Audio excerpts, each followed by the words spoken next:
Okay. I didn't actually give this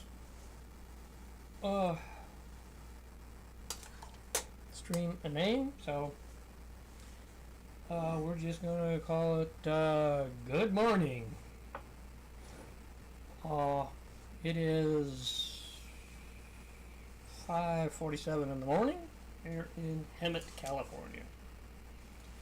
Just in case anybody's interested. I don't have my fill light on, so I'm kind of in the shadow a little bit. Because I've got to run out of outlets, so I'm just going to have to go with it. Let's see if I can get a little better picture on this. Oh, that's a little better. If I turn on my overhead light, I'm going to be in complete shadow. So we're not going to do that. We're just going to leave it as is until I can figure out a way to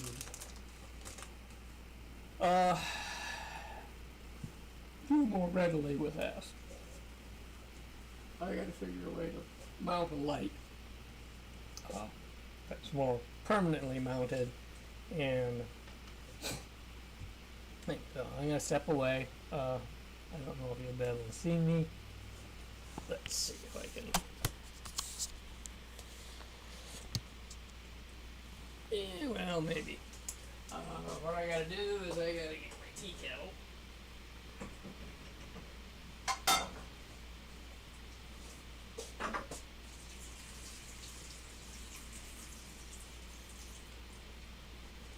Because I'm gonna be making tea in my little teapot. Okay, so first thing to making a proper cup of tea. This is all you English or UK citizens out there, you know how to do this. So, but a lot of Americans don't. So here we go. First of all, fresh water. So I'm filling my tea kettle at the sink. Sorry that you can't actually see it, but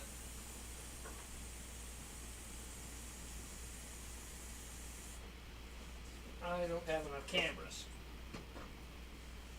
and enough income to purchase any more cameras, so that won't work. I tried using cell phones and other things, and they just don't seem to want to work. This system, I have a cat who's chasing a twist tie around the kitchen. Oh, silly cat. So, there, I have my teapot. I have my tea, as you can see right there. Okay, teapot, lid, tea strainer. Okay, I have a towel, which I just set the teapot on in case I slop, because I don't want to get my nice cutting board wet. So, first things first, let's heat up the water. Now, I would normally put a fan on, but that's going to add additional noise to the whole system.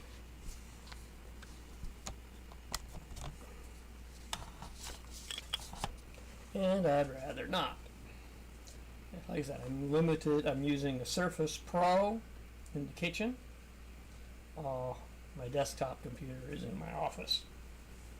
So I'm trying to figure out how to do a second computer setup with a regular desktop computer that I have, an extra one that belonged to my wife, and she no longer needs it.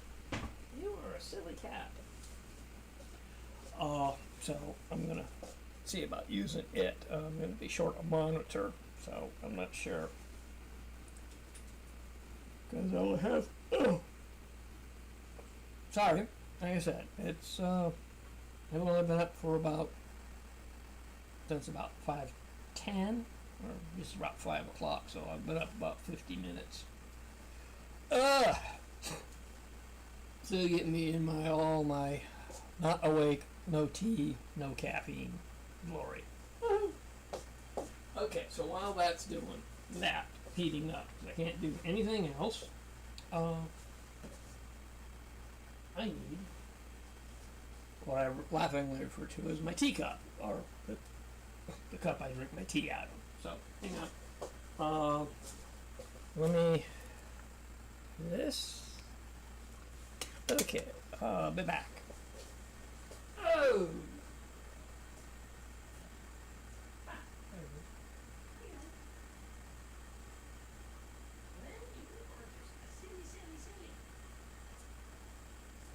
Minutes, you're just kind of sitting there being equally silly.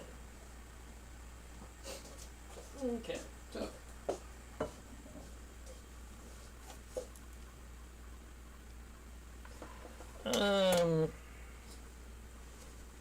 Doing the live screen, I get a better picture. The just chatting screen is just on the, especially on the Surface, is just too small. So I'm trying to give you the best picture and the best view of what's going on. So, I have my cup that I drink my tea out of. Okay.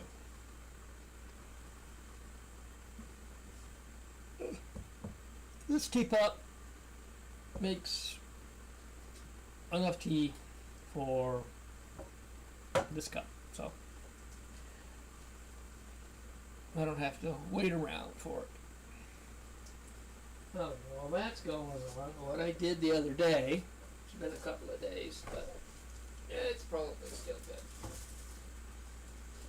Okay, now then. One of the things I'm going to do today is I'm going to prep up some fresh berries for my breakfast, as it were. Ooh, that worked out okay. Okay, it got a little hotter than I expected, I planned on. What I have here is what's called creme fraiche. Some really well-stocked grocery stores will carry it. If you can't find it, you use 2 cups of heavy cream. Doesn't matter if it's ultra pasteurized or just regular pasteurized. Blah blah blah. I can't talk this morning.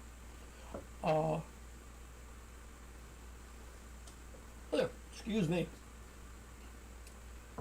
You mix them together in a saucepan, and then you heat the mixture till about 90 degrees, which is about 3 minutes.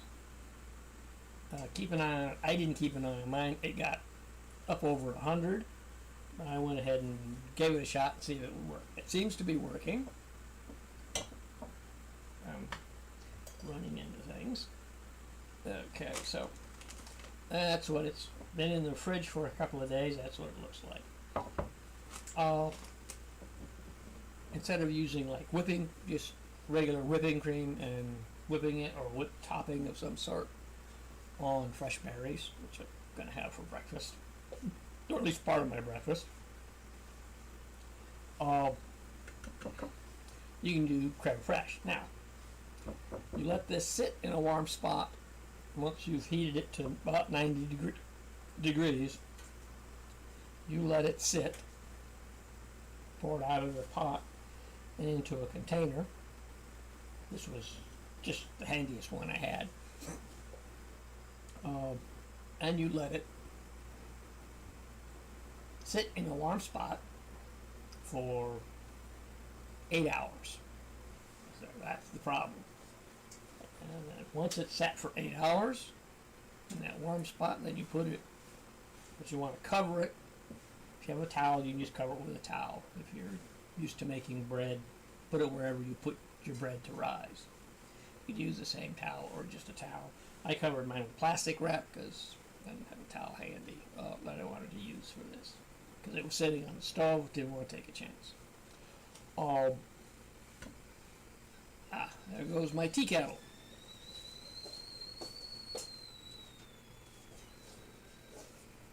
So, After 8 hours, cover it with plastic wrap, and you stick it in the refrigerator for several hours until it thickens, or overnight. Ideally, overnight is better. Now, okay, so that's creme fraiche.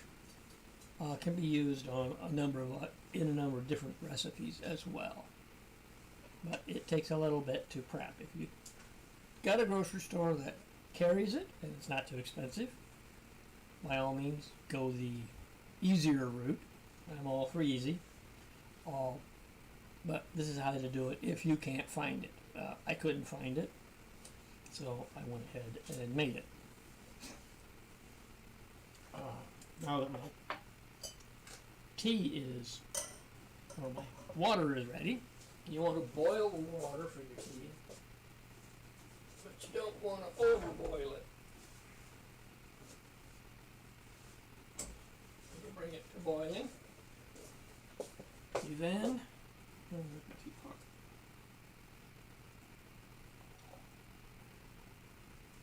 a proper cup of brewed tea with loose leaf tea, which is what I'm using, you warm the pot. The pot is cold. And it's been really cold here. And even though I have my heat on, I don't turn it on really, really high because I can't sleep. It's too warm. Dries my sinuses out. So now I have my teapot with hot water in it. So we're going to do following this precisely. You then discard the water that you used to warm the pot. And the pot should stay warm. It's you use a nice ceramic teapot. Okay, the next step, in this whole process, is with a warm teapot, you add your loose leaf tea.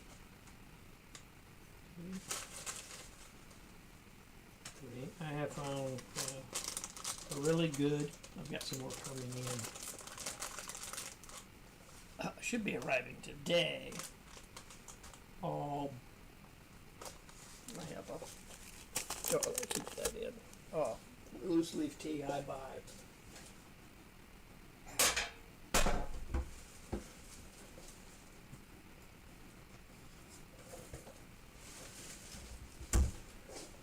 Now, I've drank tea for years. I've drank a British blend tea, which I really liked. This is, I found online. It is a Scottish breakfast tea. I don't know if you can read that. It's by Taylors of Harrogate in England. They've been doing tea since, if their box is accurate, 1886, so they've been around. I got this initially just to try it. I have tried English breakfast teas. You can find them pretty much everywhere. But I wanted to know if there was a big difference between the flavor and the taste of a Scottish breakfast tea as opposed to an English breakfast tea. Now, quite frankly, they're both part of the UK, and from my point of view, I like the Scottish breakfast tea a little better. It's got a little more flavor, and I like the loose leaf and not the tea bag. For those of you who are tea bag aficionados, like I said, there are several brands out there that use tea bags. Typically, a tea bag, the tea in the tea bag is what's left over after they get all the leaves for the loose leaf. So, it's typically not the best quality tea. Really depends on who you're getting it from. So go with a company that is well recognized and respected. Back to the stove to get my tea kettle. Now the handle's cooled off enough I don't need to use a pot holder. Most people might use a pot holder. But as I've been cooking for 25 years professionally, my hands are pretty tough. So I can hold things that are... Now, it used to freak my people out that I would reach onto a barbecue and turn a steak that I'm cooking with my fingers. Ideally, what you want to do is you want to cover your teapot with what is called a tea cozy. Now, you can see this moving around in the background. Let me set that over there. Okay. A tea cozy is nothing more than just a nice cloth, fairly thick,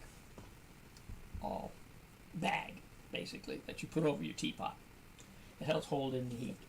Okay. This was either a small hand towel or a very large pot holder that I had just laying around. And looked at it and said, well, I don't want to go out and spend money because I'm on a very limited budget.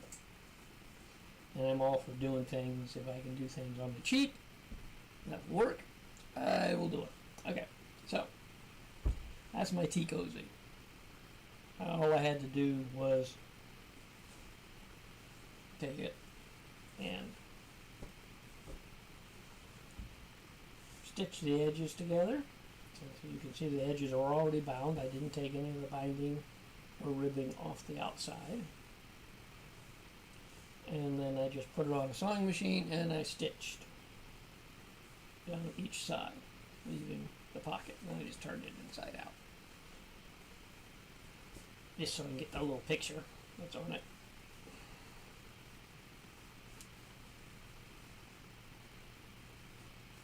There we go. Now, just to make it look a little nicer. So you cover your teapot. And then you wait 5 minutes. Now, it's probably been 5 minutes, or not quite, but we'll wait a little longer. You notice that when I took the initial warming water for the teapot out, I poured it through my tea strainer on top of my cup. Frankly, I like drinking my tea fairly warm or hot. I like iced tea, but when I'm drinking hot tea, I want it to stay hot as long as possible. The cup was cold, and it's an insulated cup, so what I do is, since I was going to be throwing the water out anyways, just down the sink, I said, well, why waste it? It's still hot, because it's only been in the teapot less than a minute. It didn't take long for the teapot to heat up. I poured it through the strainer because there was always a little bit of loose tea that I didn't get cleaned out from the last batch. Through the strainer and into my cup, so that now the water I'm using is getting used a second time for warming my cup that I'm going to be drinking out of. Okay, so now I got to figure out what I'm going to do with this, the creme fraiche. I got to put it in a container because I can't leave it in that. But that's just silly. Okay.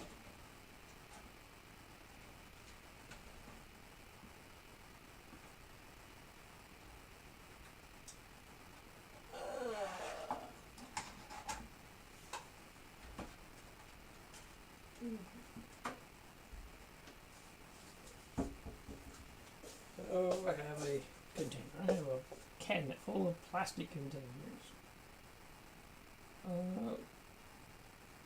This, I'm not sure. I think this is about 2 cups.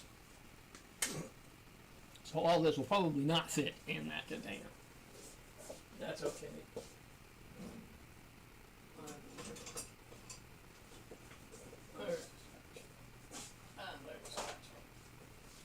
Never find a spatula when I need one. Okay, so basically you just take this out.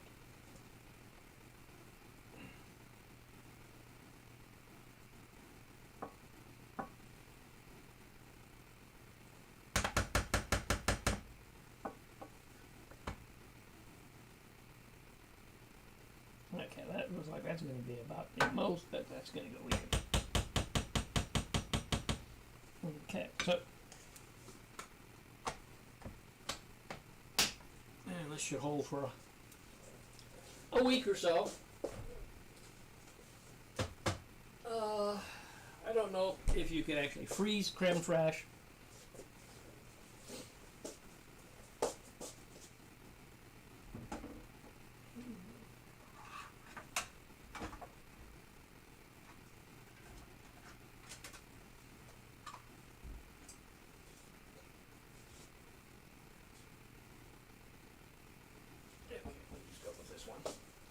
Okay, so we'll just go with this one, which is a similar from the same set, but it's just smaller. So now we're just doing this, getting this, all of this good stuff.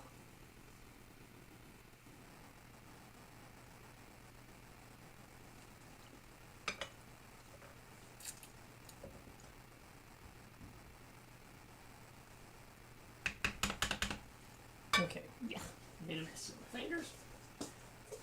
Not a big deal.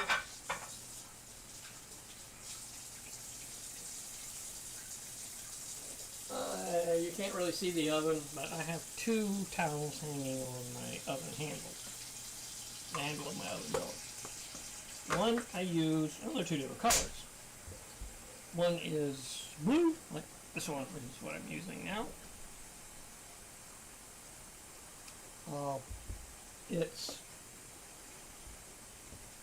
I just use it for general wiping of my hands and that sort of stuff.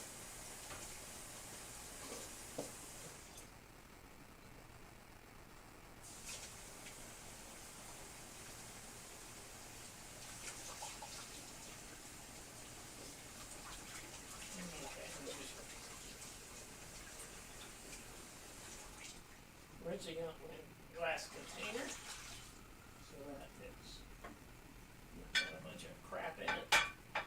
Get all hard and nasty. Back to my hand towel. And then I have a second towel hanging that is for actually drying dishes. I'm going to also be doing all scones. I'm making cranberry scones. So what I did is I first started with 2 pints, a quart. A pint is 2 cups for those people who don't know what a pint is. So 2 cups, so actually 4 cups of pasteurized heavy whipping cream. This is organic cream that I use. I'm saving the bottles because I got what is typically referred to as a deposit on the bottles, and it's like $1 a piece, so I can get my $2 back. But what I did is I made what is known as clotted cream. Now, I didn't show the whole process of making clotted cream. I will probably start a batch, do a stream by showing how to do it. But essentially, it takes 2 days, or at least 24 hours, a minimum of 24 hours, usually a little longer, to make clotted cream. It's hard to find. You might find it in an English grocer's if you have one close by. And they may refer to it as Devonshire cream.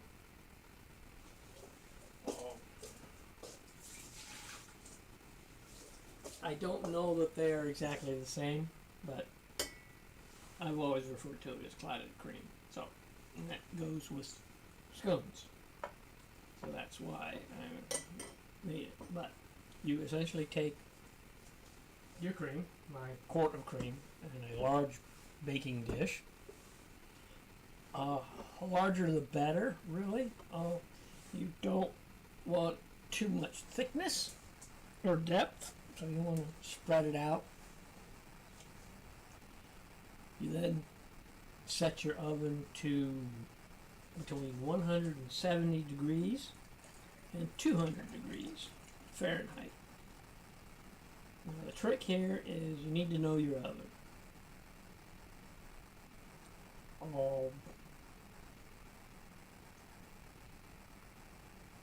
My oven runs a little low, so when I set it for like 170, it's probably lower than that. Okay, so I've just strained my tea, and you can see I got a little bit of tea in there. The teapot has holes in it, and then the rest of the tea is still in there. So that needs to go away. Put it over here. And now I have my tea. If you happen to like cream and sugar, or hey, milk and sugar in your tea, I've almost always used non-dairy creamer, only because I always felt that I got a hot cup of tea, I'm going to be putting in cream or milk. This tea is going to be fairly strong because it probably sat way longer. You only really want to let your tea steep, depending on how you like it, for 5 minutes minimum.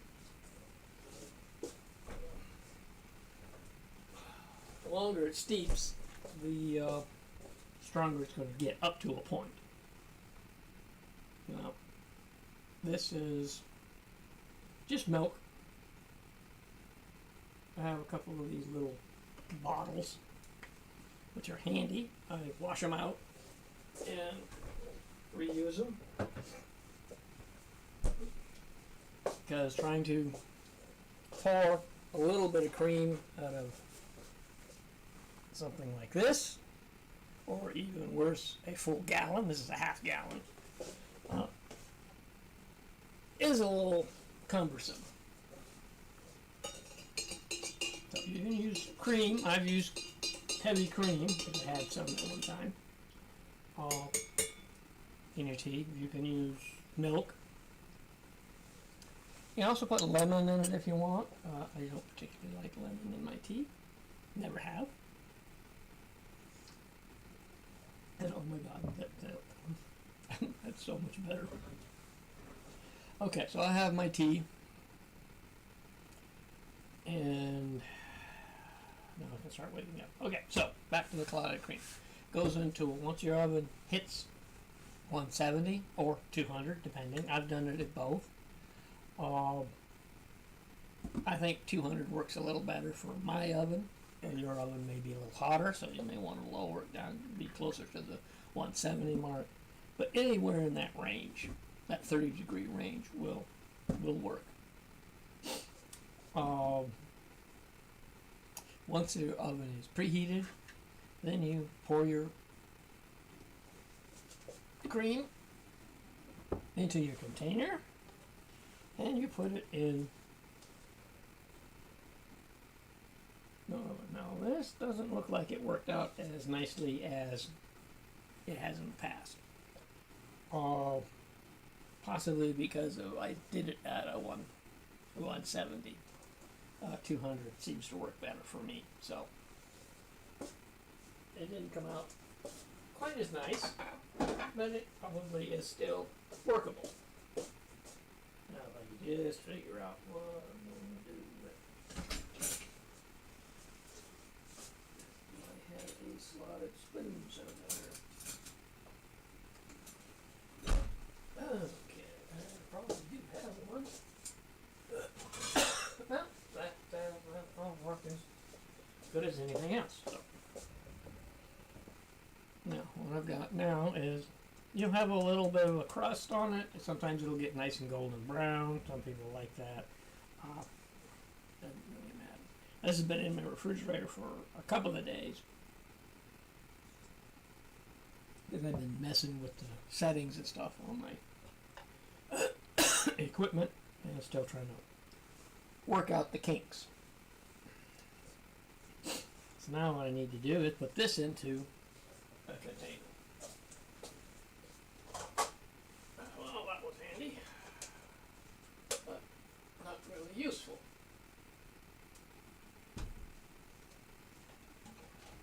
Oh, my plastic container is a bit of a disaster.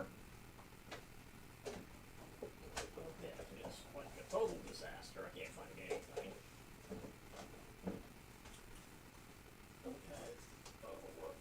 So I really need to reorganize. And I have put it off. So I have a plastic container. And I want to get this as close to the pan of clotted cream as it looks like it worked out better than I thought. So what you want is you want all this, let's see what I'm doing. Nice clotted cream.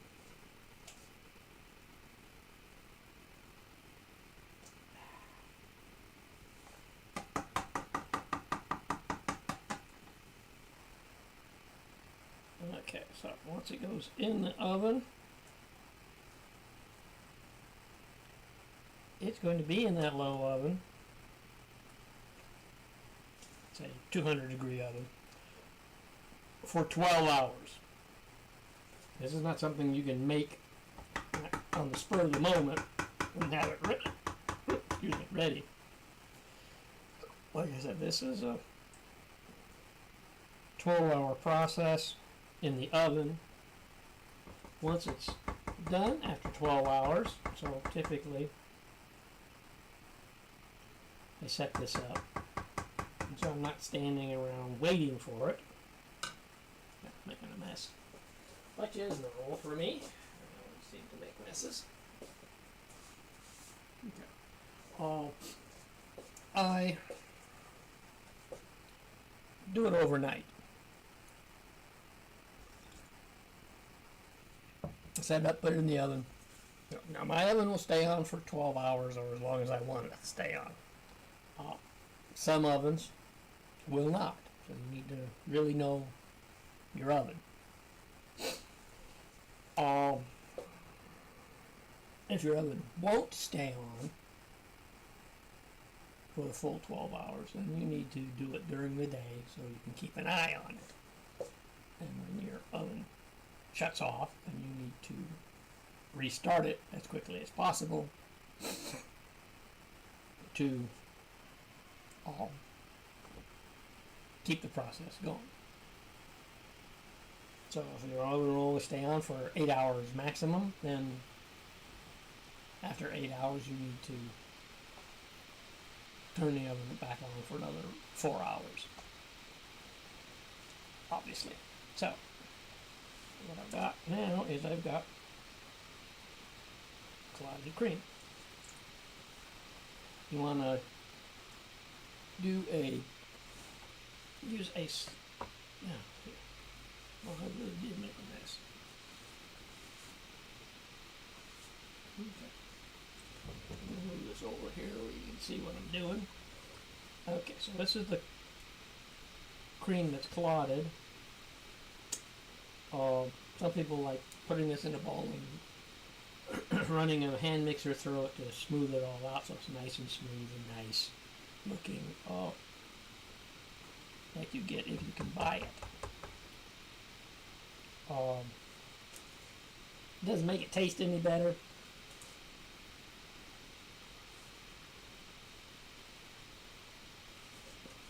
What you see that's left is this really thin liquid. Okay.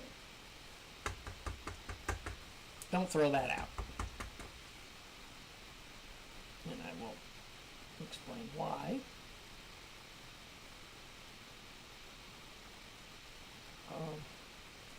Once you get everything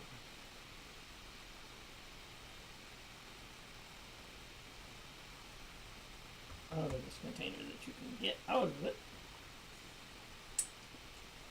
oh, not good. Sorry, I'm gonna need to wash my hands, but just can't help myself.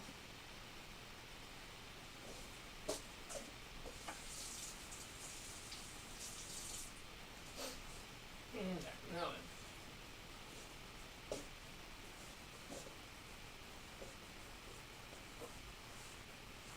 then, I got a smaller spoon just because this is stuck to the edge of the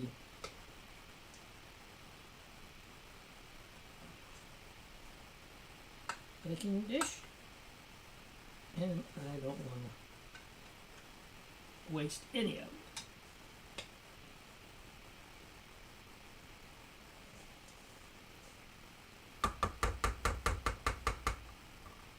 Okay. So now we have this one. Got a bunch of little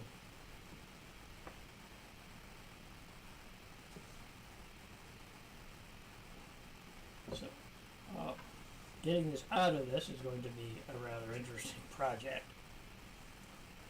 Because there's no, with this particular baking dish, there's no sharp edges to use to pour. Okay, so what do I need?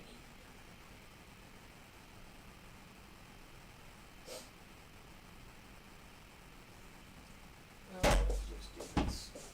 Okay. Another container. Okay.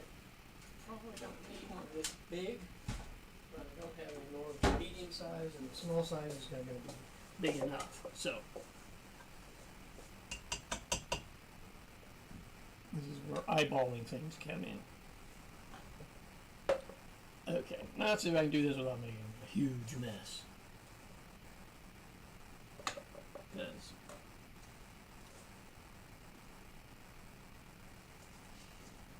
if you're going into a smaller necked container with this, it would behoove you to probably use a funnel. I'm usually pretty good at this sort of thing. But now, here we are. Okay, so you can see the little bits of, that's good.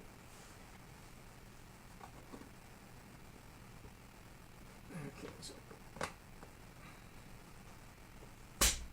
okay, there we are. So I have my liquid left over from the clotted cream, and I have the clotted cream.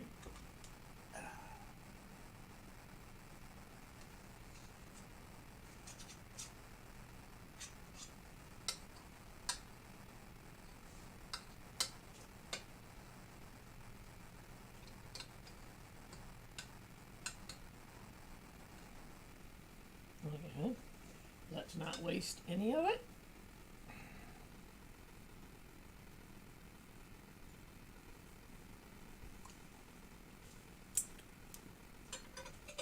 And let's go in the kitchen sink.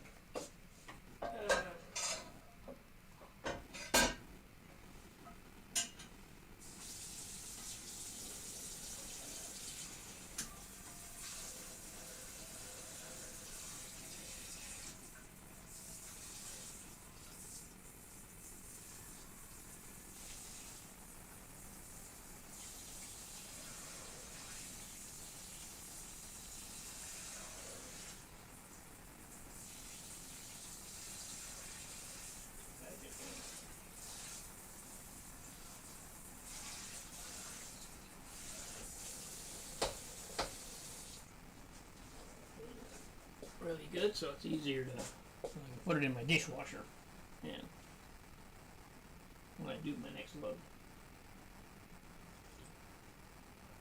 Okay, so now I have my clotted cream.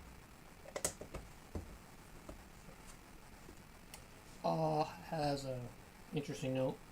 Yes, you can freeze clotted cream. I have. It works out really nice. Normally, and I probably will, I will transfer my clotted cream into a little small 4-ounce, I think it is, canning jar. These are nice. Don't have to can it. You just put it in there, seal it down, and then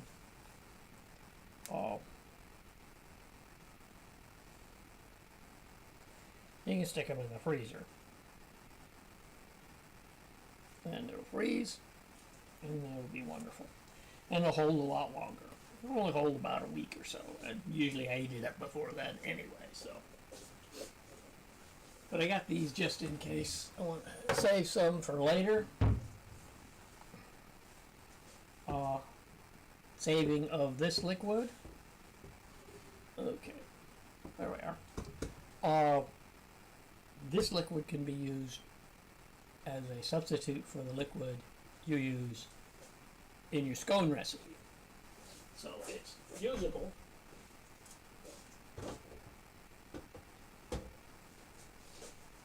That way you're not wasting anything. I hate wasting stuff. So this is going to go into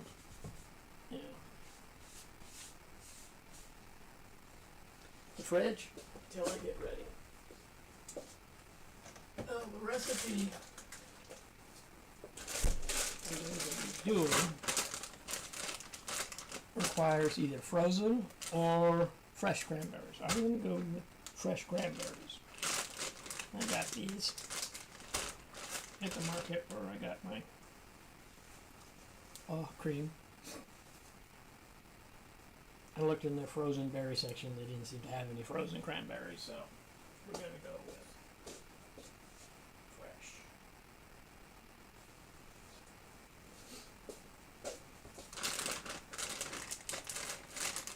So what I'm probably going to do is cut these in half to allow for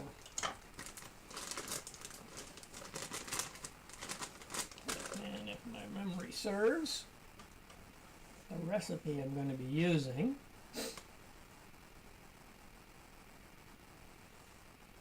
where are the recipes?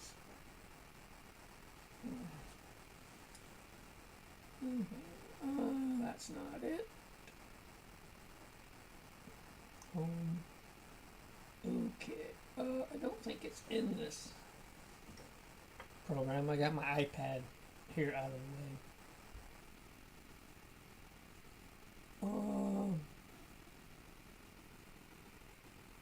Your search function. Yes, there is. Okay. I'm not that familiar.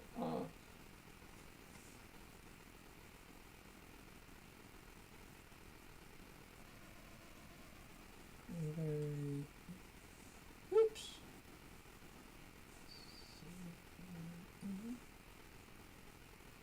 Scones. Let's.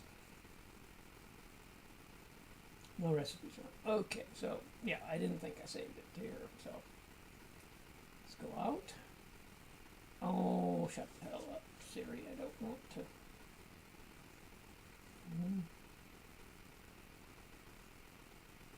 Okay. So we'll go to Safari. It's an iPad, so it uses Safari. And then we have the website. This is going to be cranberry orange scones. So I picked that one because, well, because I like cranberries and I like orange.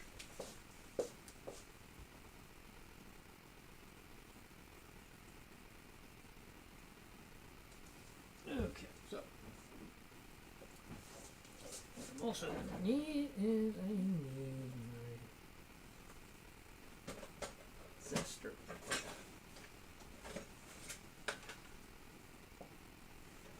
So let's find my zester.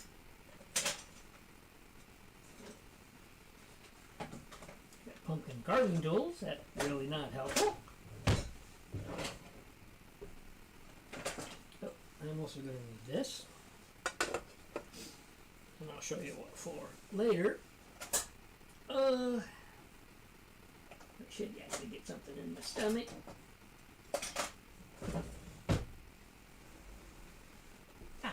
Noodles here somewhere.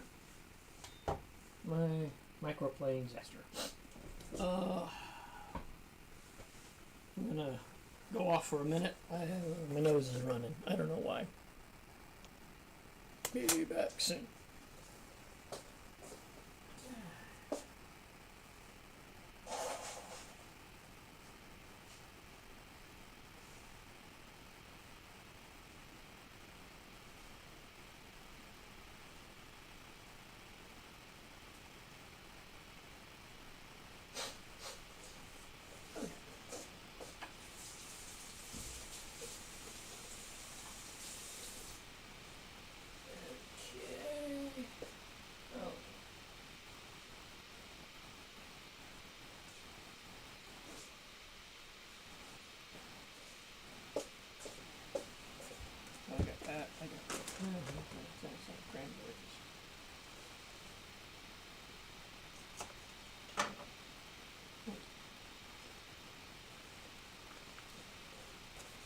Ooh, whoa.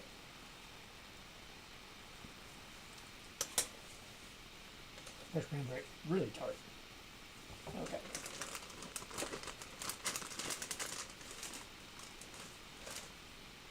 Get that down out of the way. I cut one in half. I'll probably be cutting these cranberries in half. I don't really want the full big honking berry. But yeah.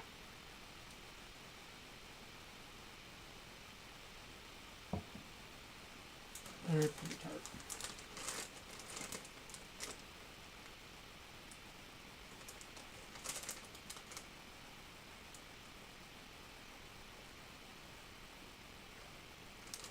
Mm-hmm.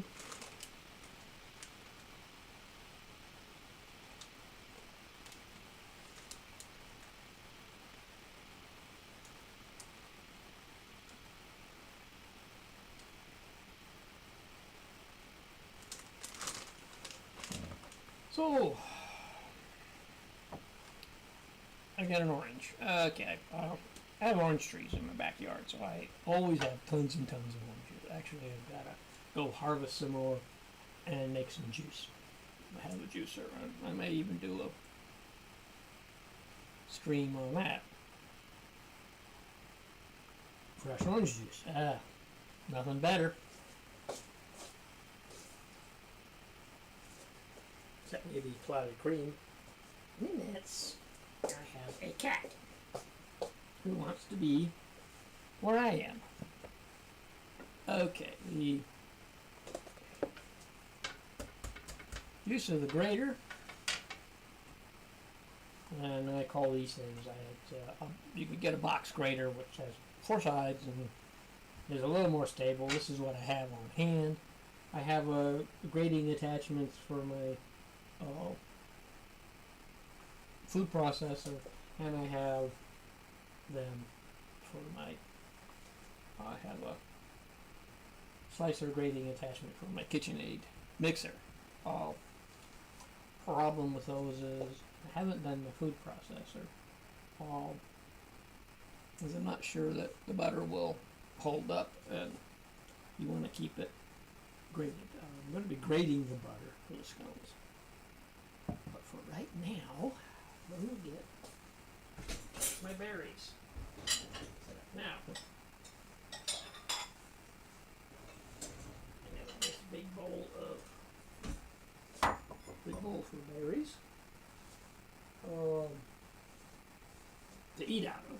Okay, I'll put that back in. I'll put that in the cupboard. Take it out of the dishwasher before I start the scones. Refrigerator, berries. Okay, so I have an assortment of berries. I have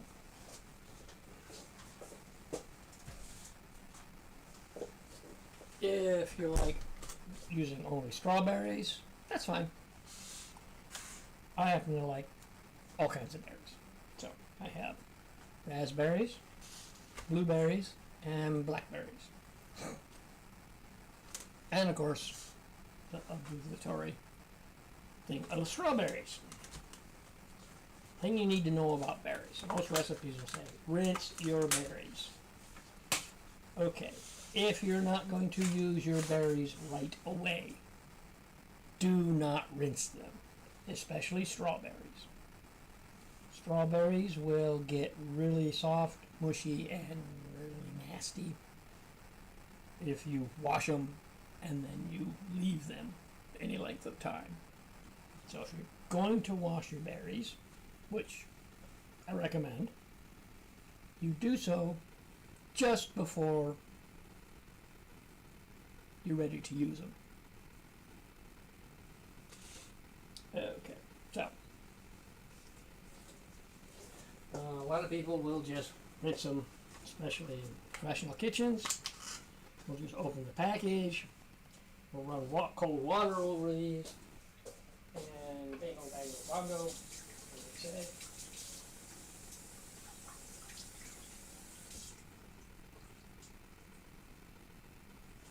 Now, you want to make sure that the berries don't sit in too much water.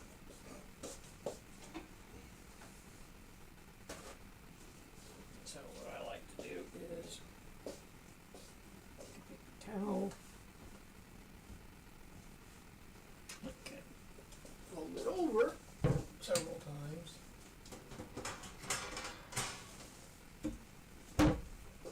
And I have, as I've mentioned before, a quarter sheet pan. These are nice, these are heavy duty. They don't typically warp like some of the thinner cookie sheets do, so if you can get a chance to buy some of these, I highly recommend it. What I'll do is I'll line this with paper towels. So, these are kind of short paper towels.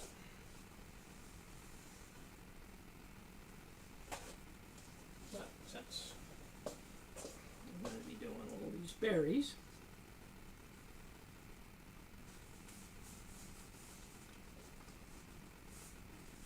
okay, so now I have my raspberries, which I've washed, and then I dump them out. When you're picking your berries, make sure you pick good berries. Plastic container, recyclable, so recycle it. Okay, and then roll them around so that they're probably damp but not wet. Blueberries. Now, when using berries, depending on what you're using them for, you want to make sure whether or not the berries are sweet.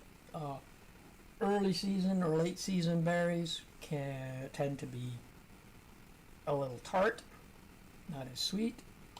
Also depends on when they were harvested. A lot of times the early ones and the late ones look really nice, but they don't really have a whole lot of flavor to them. And they can be tart. So, how do you tell? Easy.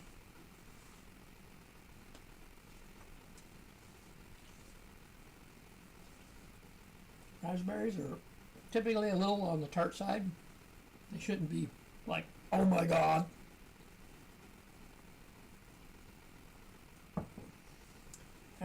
You end up puckering, like biting into a lemon. Blueberries, same way. Sometimes they have really nice flavor, sometimes they don't.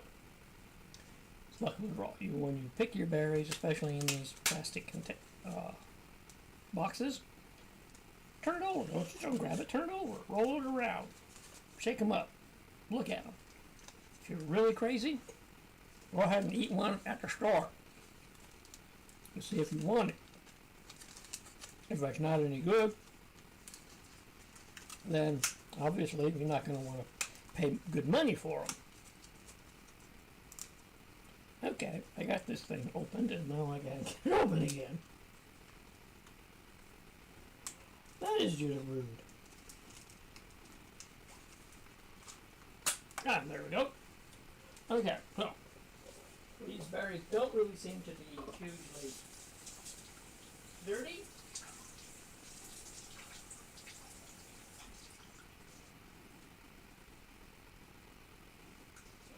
A lot of times your berries will notice in them that they'll have little insects in them. It's not that the berries are bad, it's just they got collected in with when the berries were harvested, and so they're nothing really wrong with them. That's why you really want to wash them off. Get rid of those pesky little critters. The reason, well, besides the point of liking berries, the reason to taste them is to see how sweet they are.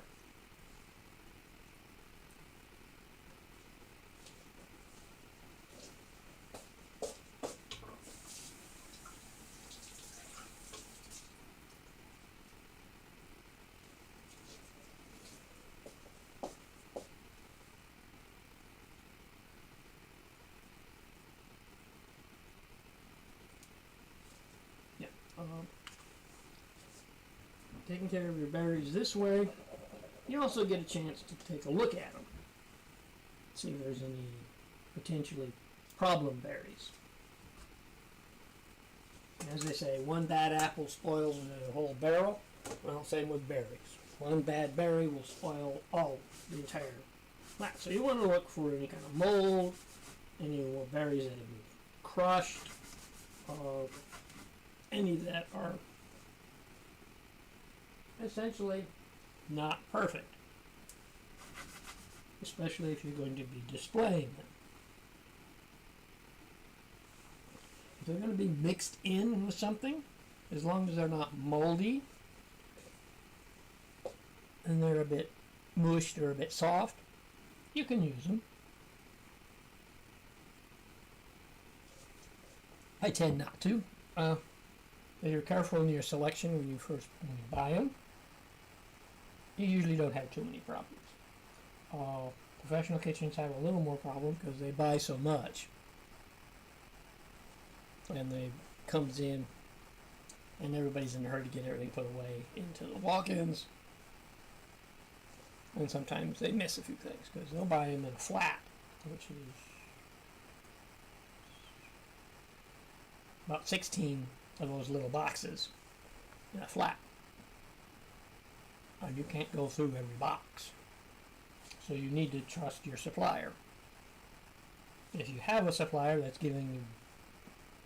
selling you what is supposed to be fresh, quality berries or produce, and you find that you're not getting what you're ordering, or it's not the quality that you want, or they're giving you old berries that are basically already getting moldy, don't accept them. It's just that simple. Send them back. Don't pay for them. Once you sign the paperwork, it says, okay, yeah, we checked everything. That's why it's a good idea to have somebody in the kitchen that's responsible for accepting produce deliveries. All your produce, meat, all your deliveries, so that they know what the quality standards that you need to have, and for your kitchen. So there should be someone designated. That's the person that does it. Ideally 2 people with different days off, so that there's somebody always there to receive. Because you can't expect somebody to work 7 days a week. Typically, most places will get a delivery every other day, 3 times a week. It really depends on the companies you're dealing with. Uh, some larger corporations, hotels, and whatnot, they have specific companies that they have contracts with, so they have to use these. You have to use these people. So just be really careful that you don't get. And with your delivery guy, you're usually getting the same delivery guy every time he makes a delivery, unless he's on his days off or on vacation. So get into the habit of having really good rapport with your delivery people. People bringing your produce in and saying, okay, this is not exactly what I wanted. This is, not acceptable. Once they understand and know what you expect, and if you have a good rapport with them, then you'll get better produce. They'll go out of their way to provide you with what you want and what you need. I had got a good chance when I was at culinary school to meet. I went to culinary school in San Francisco. Okay. I was staying with a relative in Berkeley. I had a house in Berkeley that I stayed at for a while till I got an apartment. But I got a really good opportunity to meet Alice Waters, who was, I'm not even sure if she's still cooking, but she opened, I don't remember when, it was like maybe 60s, would have been 70s, not much later than the 70s. Chez Panisse in Berkeley. And she could not get a produce provider that would supply her with the produce that she needed. She wanted baby leaf lettuces, microgreens, all kinds of really, at that time, really specialized and specialty things.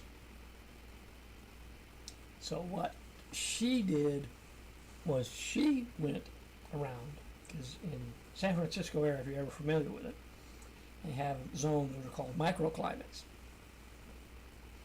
And each area is a slightly different climate. So she went to the local farmers in the area, in these different microclimates, and said, can you grow this type of lettuce? These baby greens that I need, that I want to use in my salads, as opposed to a bulk mix of pre-chopped, pre-cut. I got a possessed cat looking at me with red eyes. One of my cats is staring at me from the living room, and the light reflecting in her eyes is making her look all possessed.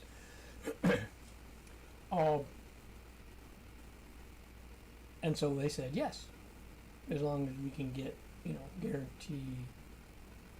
guaranteed order of so big. She said, well, I will order minimum orders. I will hit that. I probably do better than that, but I will get the minimum order so that they can. And that's how she got started with her restaurant.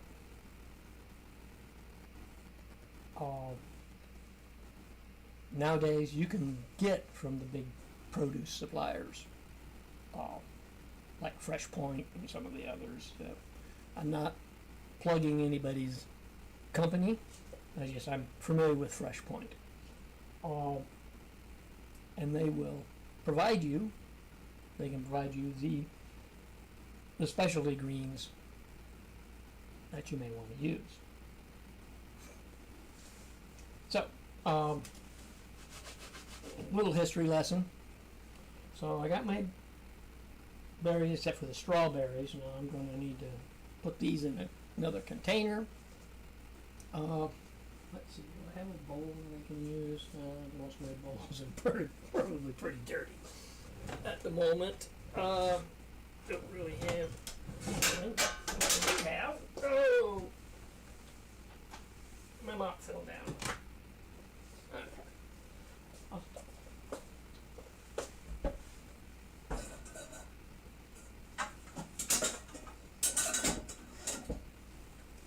Is a large measuring cup, a 2-quart measuring cup. Ta-da! It's sort of out of the camera. There it is. So, 2-quart measuring cup. Pyrex. Nice. This is one of the things that I sort of acquired. Oh. When my mother-in-law passed away. So.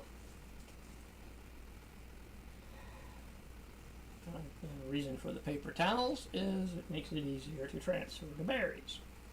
Gently. Pour them in there. Okay, now then. Another reason to taste your berries, obviously I said, because if they're really, really, really tart, not very sweet, you may want to add some sweetness to these. You can add granulated sugar and macerate them.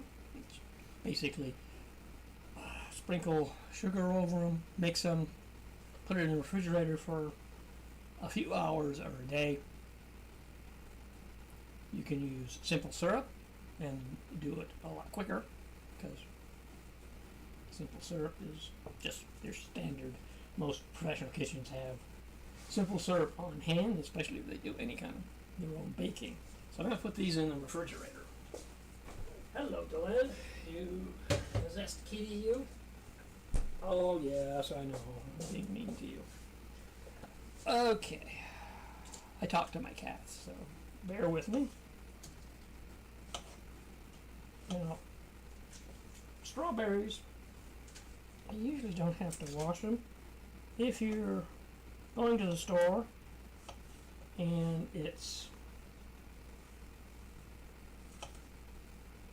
been raining the last couple of days,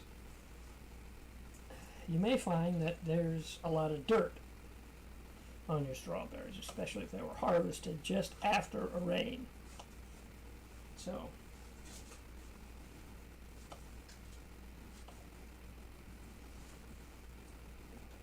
you know, you get a berry this size, you can probably, I can pop that into my mouth as is.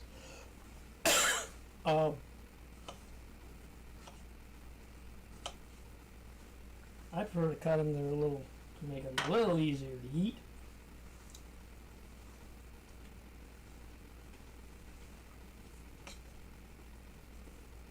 Well, so far, these strawberries are actually very nice. They're, flavor-wise, they're okay. Not bad. I've had better, but these are not bad.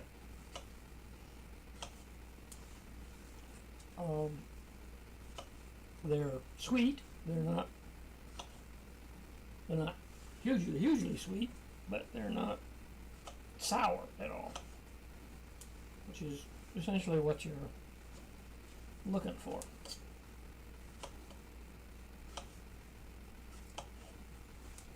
So that you don't have to worry about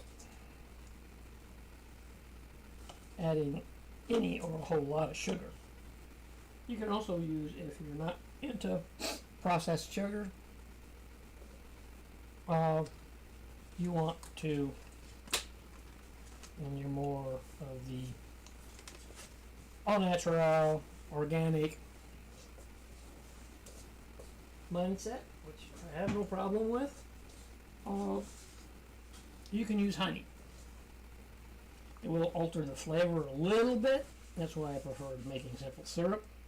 But if you're not a big fan of, like I said, refined sugars, then honey is probably the next best thing. I would not use any kind of artificial sweetener. I don't like artificial sweeteners.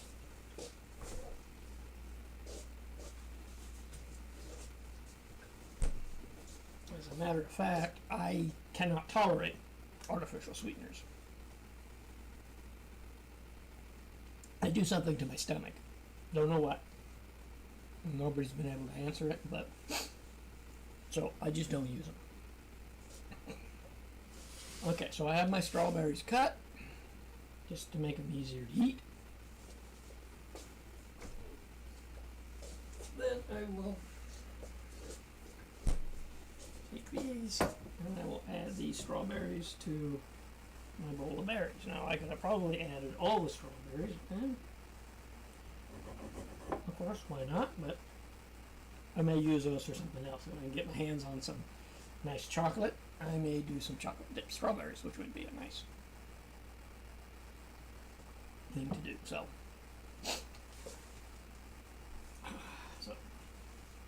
easy cleanup. Paper towel in the trash. Boom, done. And I put my pan away. Okay. So now I have my big bowl of mixed berries. There we are. I gotta watch the screen and see where it is so you can see what I'm doing. And looking for what is that? There it is. I'm gonna rinse this off with hot water. I find that most professional kitchens or cooks, they have their own spatulas. They'll use them, wash them off real good, and then reuse them. As long as you're not doing something like chicken with this, mixing chicken for marinating, then hey. So what I'm going to do, that's why I'm using a rubber sort of scoopy spatula. And I want to mix these, and I want to do it gently. I don't want to crush the berries. I want them to mix. Okay. Some of the berries will break up, especially the raspberries. They're very, very sensitive. If you have a big enough bowl, which I do have, I just don't want to use it, you could toss them. This berry here, you see, that's got a little bit of white. That's just from the strawberry. That's not anything to worry about. Since I've already looked these over. Okay, now I have a nice bowl of berries. So I take my serving bowl and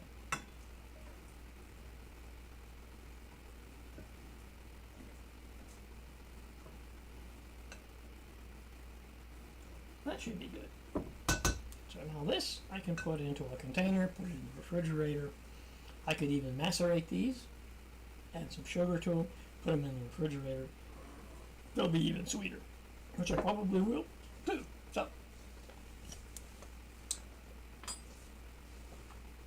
I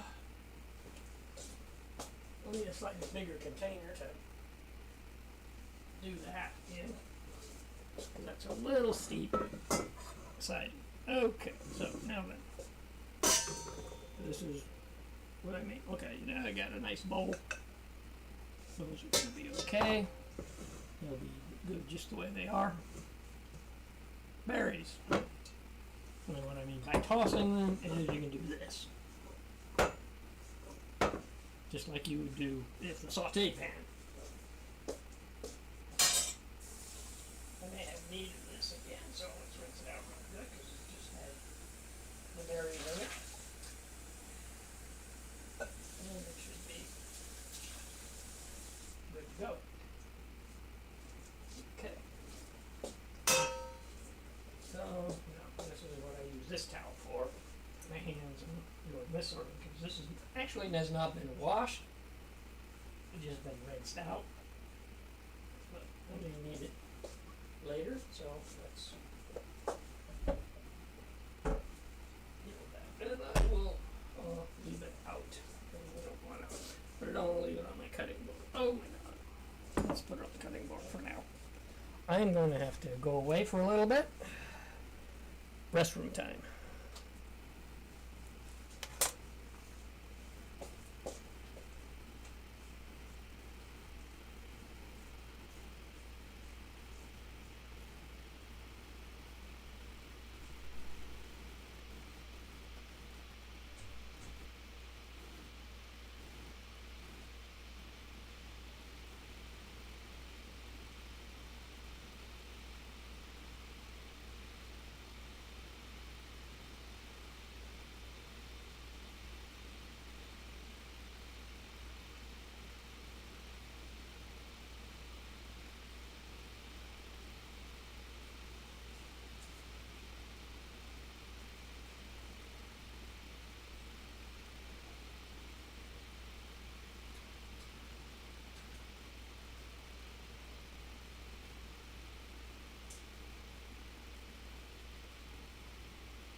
What are you doing, you silly cat child? Okay, go back to live screen. Okay, so now I'm back. Sorry about that. Nature call. Okay, so now back to macerating the berries. So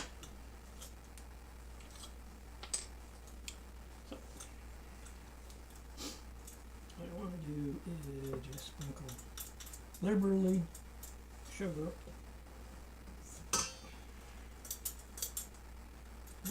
Thanks.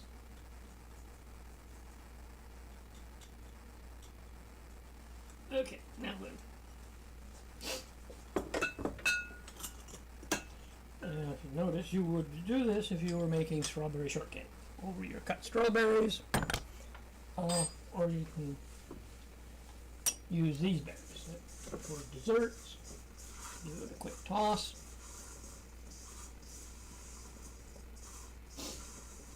And these are fairly sweet. I didn't want to go too heavy with the sugar.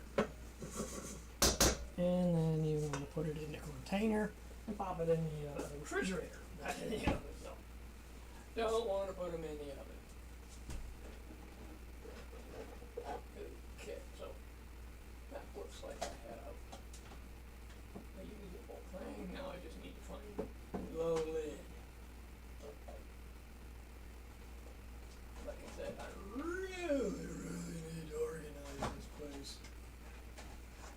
Because I can't find a damn thing.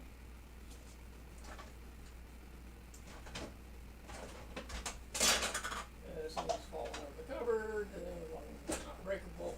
I'm not too worried about it. It's just I need to have. Okay, well, I'm going to use this rectangular one, but a square one. Oops, and you gotta find the lid for it. I know there's no, that's a rectangular one.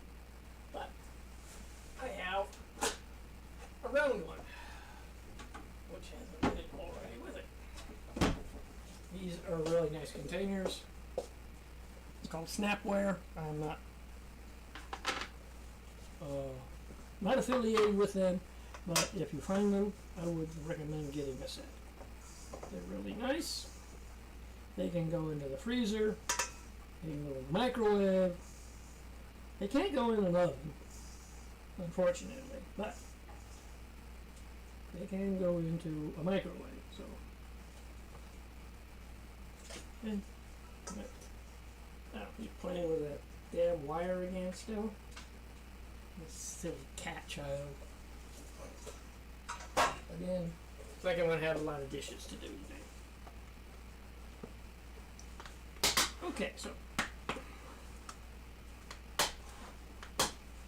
Okay, so there's my berries for maceration.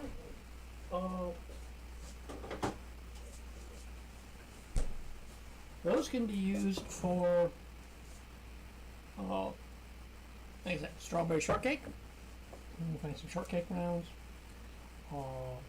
Pound cake will work in a pinch.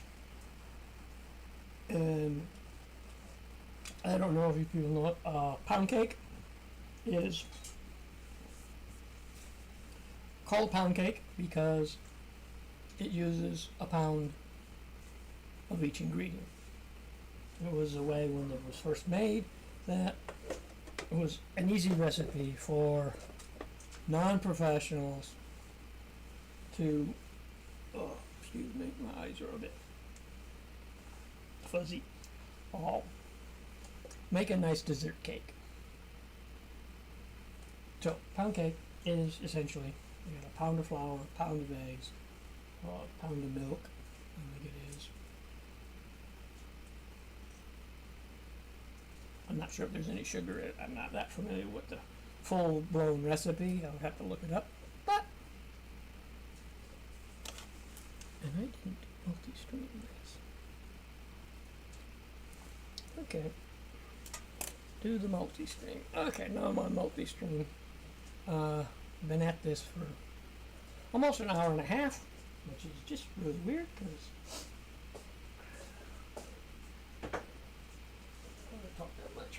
Okay. So I have my bowl of berries for my breakfast. And grab a fork. So the berries are whole, not chopped up into little bitty bitty bits. And cream. This is my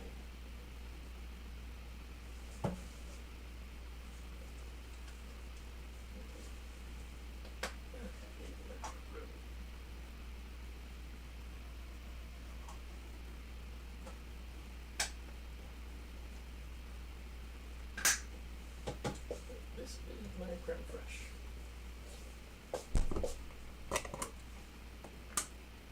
Well, that's clotted cream. The other is creme fraiche. Okay. Probably should label these containers so I know what's what as I put them in different containers. Okay, this is my creme fraiche. A smaller container. Yeah.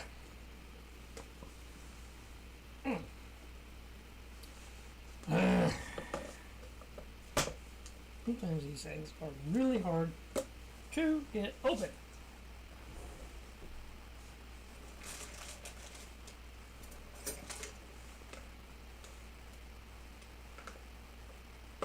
Yep, that's not gonna work. So I will struggle with this. Ah, there it goes. Okay, so now I have my creme fraiche.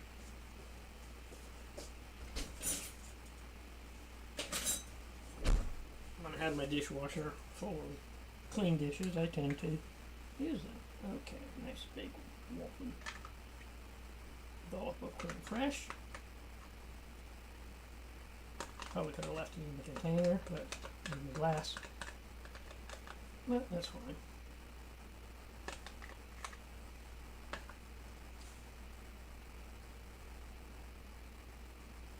I don't have any mint. I would probably put a mint sprig on this if I were serving this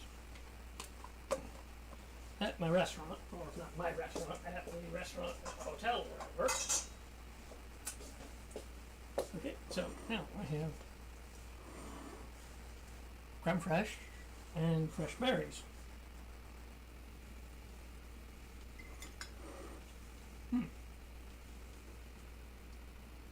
Hope you don't mind if I eat while I work. That's typically what chefs end up doing. Seeds. Okay, so the scone recipe. Oh, hush up, you silly thing.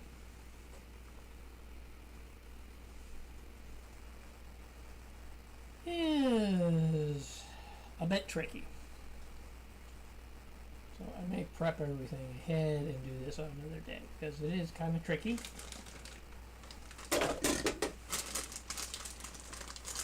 And I don't want you to stand here and watch me do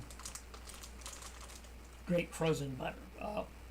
The main trick with scones is that you want to keep them the outside nice and crisp and golden brown, but you want the inside kind of soft, not undercooked, but just soft. So, okay, you want a moist center, moist, nice golden brown exterior, and I got a cat who's playing with a box. You want the orange flavor, which comes from the zest of the orange and the juice of the orange. Pops of juicy cranberries and orange glaze.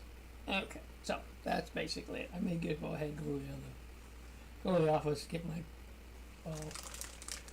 printer set up because I've been having problems with my printer, and print out the recipe so that I have it. But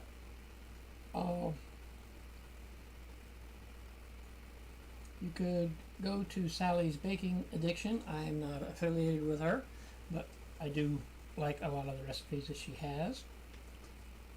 You can like and subscribe to her channel if you want. I would prefer if you did that you actually liked and subscribed to my channel. I don't seem to have anybody asking me questions or anything, so I'm going to go enjoy my berries and creme fraiche. I will prep everything for the scones, and I will probably come back tomorrow or Wednesday at the latest. Try to do a stream every other day. I'm hoping to do Monday, Wednesdays, and Fridays. I haven't set a schedule because I was hoping to do that last week, but things didn't work out.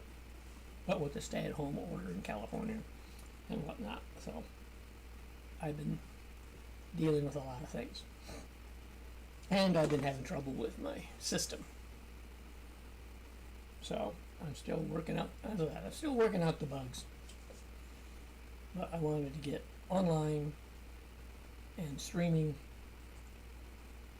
and hopefully somebody will pick up this.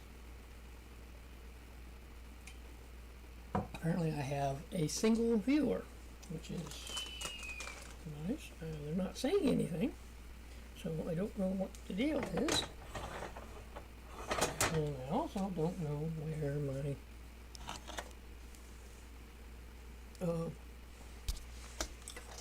cell has disappeared to.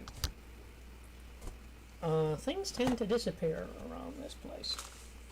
I don't know why, how, or where. Oh, there it is. Okay, stylus. This is the Surface Pro. It's a touchscreen. I can use my finger, but the stylus works a little better. It was one. Can I don't want to hide the viewers, but I want to know how many. 2 viewers? Huh. That's interesting. Okay, so I got 2 viewers. Hey, nice. Welcome. Feel free to ask a question. Like I said, Wednesday at the latest, I'll do the cranberry orange scones. Before I go, I do want to mention a couple of things here. Again, I'm kind of new at this, so any suggestions? I haven't figured out how to put music in the background. I don't want to run afoul of copyright stuff, so I still got to go through Streamlabs and figure out how to get some music in the background, so it's just not me talking. Also, I'm having trouble with the overlays and stuff. But like I said, since I'm using 2 computers, I'm using my Surface Pro in the kitchen because it's small, compact.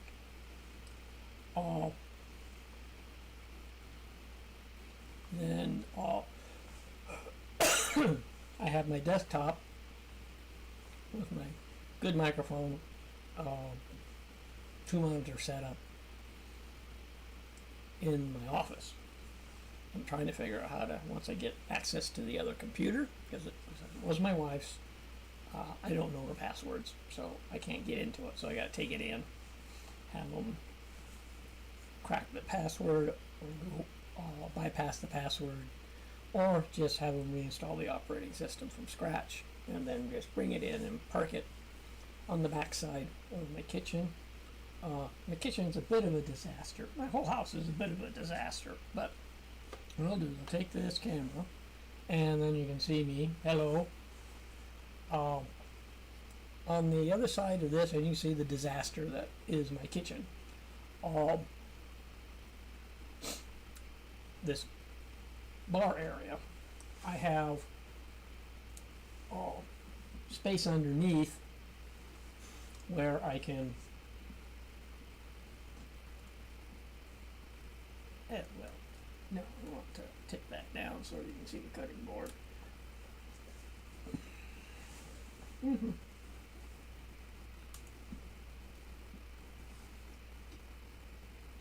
Okay, let's see. That's probably pretty good. I'll slide that over. Let's slide it over that way a little bit. Okay. That's the top edge of my iPad. So, ideally what I'd like to have been able to use is this little gizmo that I have here clamped to my thing that I can swing it back, swing it around, turn it upside down, and but the threads on this thing don't match the threads on my webcam. For some reason, it's slightly different threads. I don't know why, but I haven't figured out what's going on with that yet. So, if I can do that, then you'll get a full down-looking view of what's happening. These are some of the little fiddly bits that I need to work out. Also, I need to work out how to light myself properly, so I'm not half in the shadow. Like I said, I can show you what happens. I turn on my light, overhead light, and all of a sudden, woo, I'm a shadow, oh no. And yes, if you guys have looked at my site at all, glance it, I'm known as Sillyman3974, so you can see how silly I am. So that's why I don't use the big overhead light, because it's just too much light and I'm in shadow. So I gotta figure a way to mount a light properly so I can get more light on this part of my face so that you can see me a little better. But I can come in here, I have task lighting here, so that's what I look like. Okay, gray beard. So yeah, and although I may not look like I'm 65, I am 65, and every one of these gray hairs, I earn the heart. So I don't have a problem with telling you how old I am and how long I've been around. So for those of you who are younger than me, hey, you know, and you're streaming, good job. And like I said, I'm just getting into this. I was looking to start a cooking site, and I do have a blog.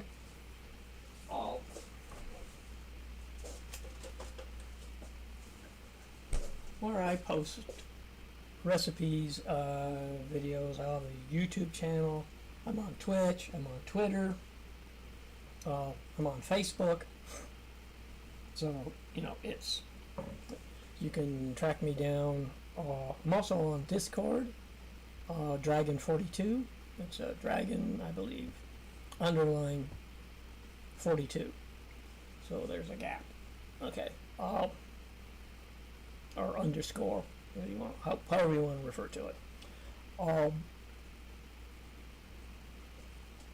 That's my Discord.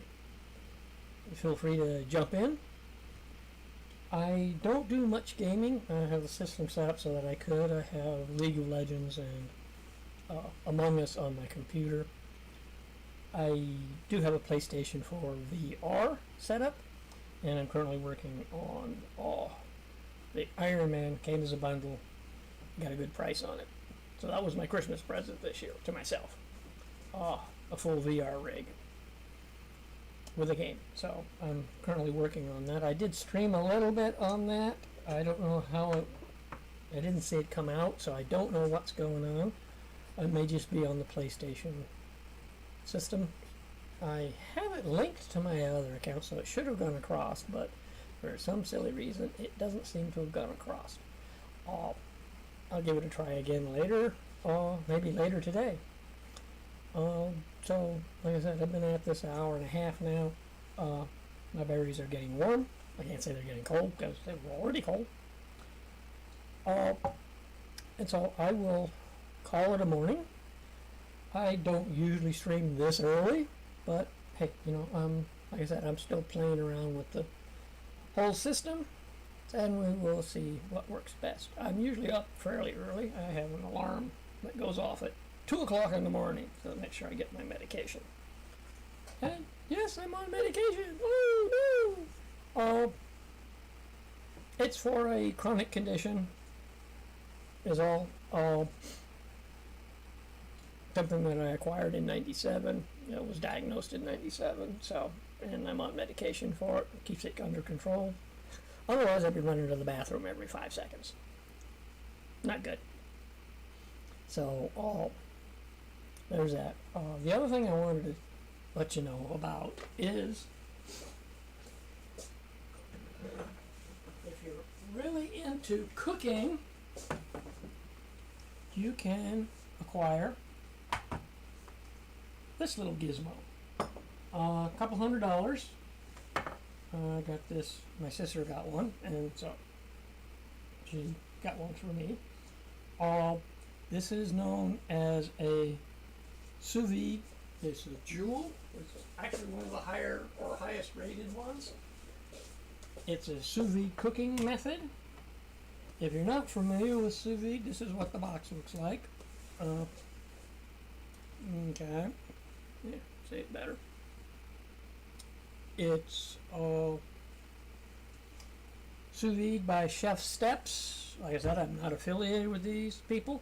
I would love to be affiliated with these people. This is a great tool. I haven't done it. I just got it, so I've tested it to see how it all worked and whatnot. It comes with a clip. There are no controls on the unit itself. It's all controlled by an app, either from a tablet or a cell phone. But essentially what you do is, and I will use this glass container, you take a container that has water in it. I never plug this thing in unless it's got water. There's a magnetic base, and there's a clip. Whee! Clip. Hello, I'm a sous vide. Yes, I know. Silly man. Now this pot is not really, container's not really sloped right for this. I could do this, and it would probably work well enough. When I was testing it to see, because I had to pair it with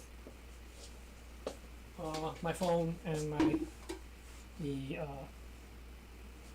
iPad, I used this. This is an old pitcher for a iced tea maker by Mr. Coffee. I'm not affiliated with them either.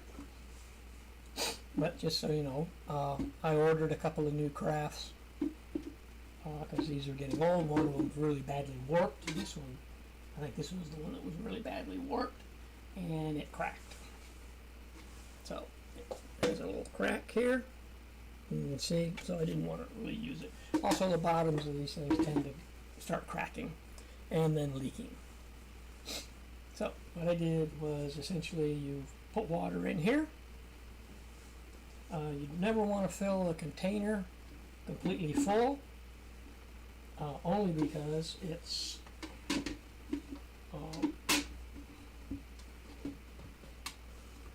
so I can slide it in there, and there I am. Okay, so like that. Then you put water in it. Maximum water height is usually right about the top of where the upper part of the clip is. It clips onto the pot, or there's a magnet. If you have a stainless steel pot that you can use, you can use that. You put water in here, you then plug it in. Okay. Then you go to the app, you select your temperature settings, what you're going to cook. Now, the trick for sous vide is you are not boiling. Okay, this is a low temperature, long time cooking method. So what you need is some kind of bag. Okay, so what you want is, if you don't have a vacuum sealer, I do, I've had one for years, you want to get a freezer bag. Use the freezer bag because the sealing and slide is better. You can use a binder clip to clip it to the side of the container, whatever. Or you can use the freezer bags. Okay. I have, what the hell is this thing called? Oh God, I'm drawing a blank. Food saver, that's it. I have a food saver system, which works really well, and that's what I'm going to be using. Now, I haven't actually started using this. I've got some chicken thighs in the freezer I need to pull out, get them thawed. I typically thaw my chicken. If I'm using it right away, I'll use the microwave, but if you're going to thaw things with a microwave, you want to be careful that you don't thaw it too much, because portions of it will tend to start cooking, and you don't want that. You put whatever you're going to cook into one of those freezer bags, and you vacuum seal it. Well, I would. Okay. If you're using a Ziploc bag, you can put it on the counter and squeeze the air out of it. Basically, you would do. This is just a regular Ziploc bag. You could probably use this. They're not as sturdy. You put it on the counter. You open it. You put what you want in it. I got an orange here. I'm not going to do an orange, but do the orange. But then you want to close this most of the way, leaving about an inch of space. And with a round object, yeah, it's going to be a little difficult to get all the air out of this, because you want this completely submerged. Okay, now let's see. It's probably pretty good.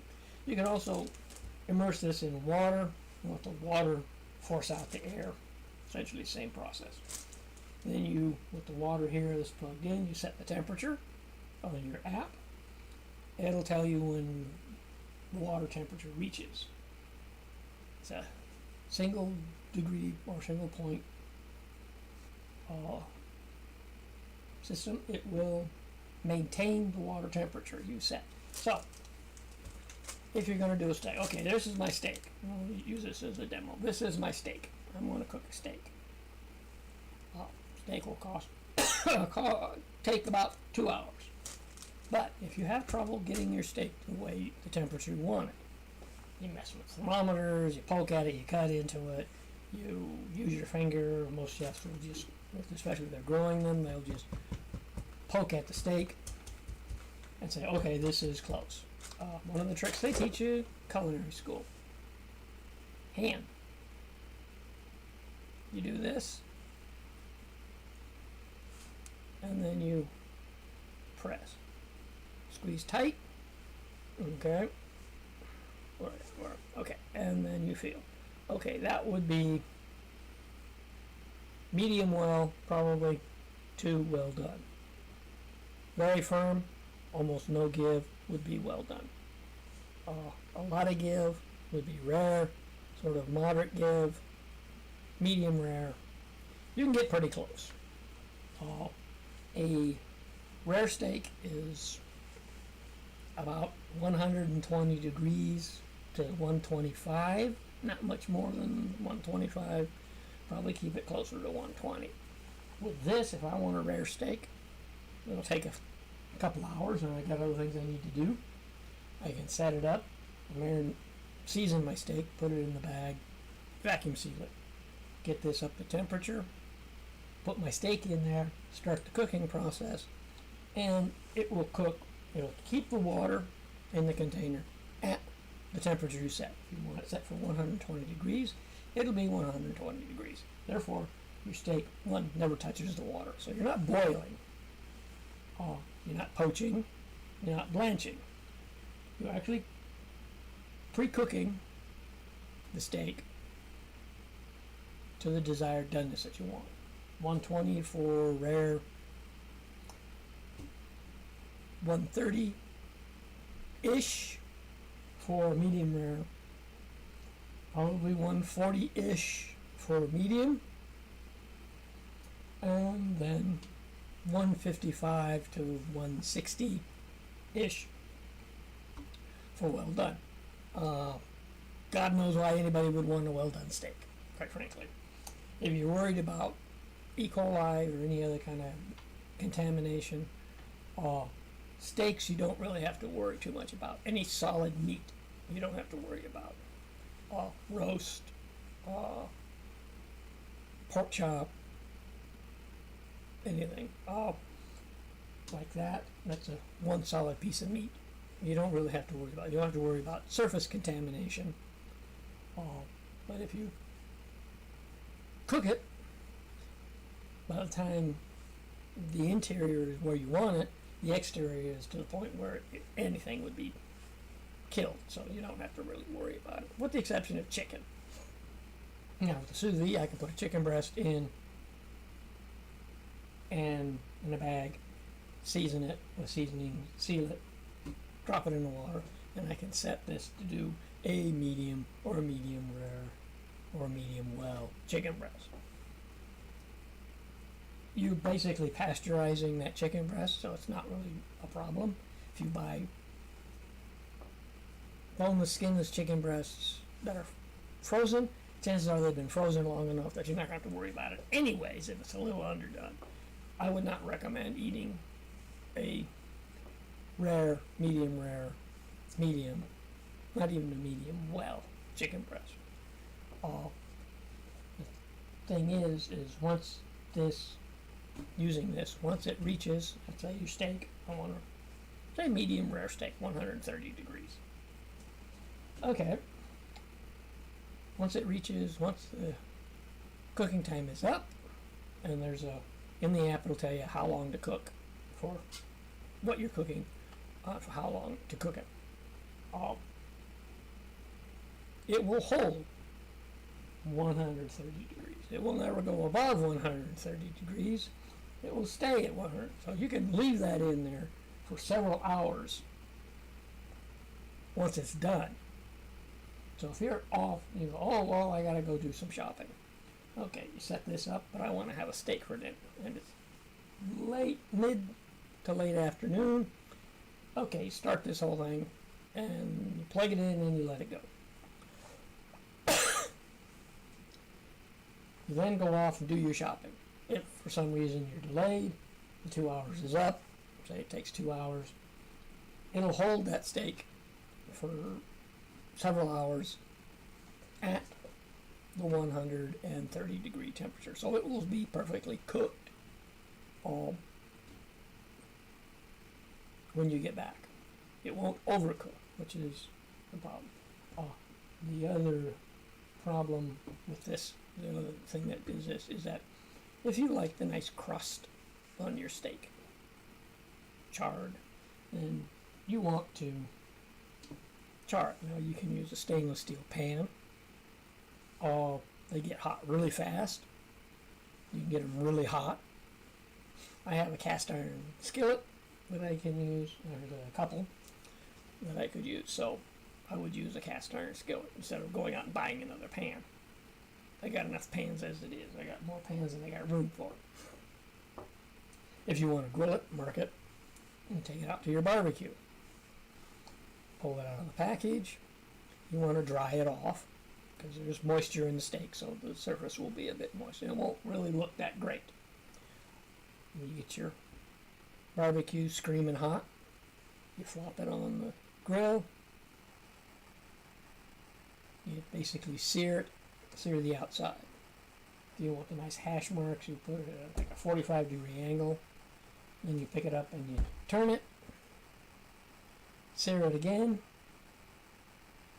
Flip it over. Turn it back. And then, okay, so this is my steak. That's my steak. It's come out of the sous vide. It's perfect. Medium rare. I don't have a barbecue, but if I had a barbecue, I would probably want to do that. So grill, mark it. That's what they call in the chef is marking. What they'll do is they'll take a chicken breast or a steak, and they will mark it or sear it, which is just basically barely cooking the outside to get a nice brown, dark color on it, and then they'll pull it out, cool it down, and when you're ready for a banquet, you're ready to go, you take the whole sheet pan worth of steaks, chicken breasts, whatever, you pop it in the oven and you cook them to medium. Pull them out and go to plate. Okay, so screaming hot barbecue or pan. You're doing a barbecue and you want the nice grill marks. Start with a 45-degree angle. Turn it another 45 degrees opposite way, so you get what they call the hash marks. Then you flip it over. You do that side, and you turn it back. You do that side. You do that portion again. You pull it off. If your grill's hot enough, you're not gonna know, and you don't walk away when you're doing this because it'll overcook the steak. Oh. Then you're done. You basically pull it off.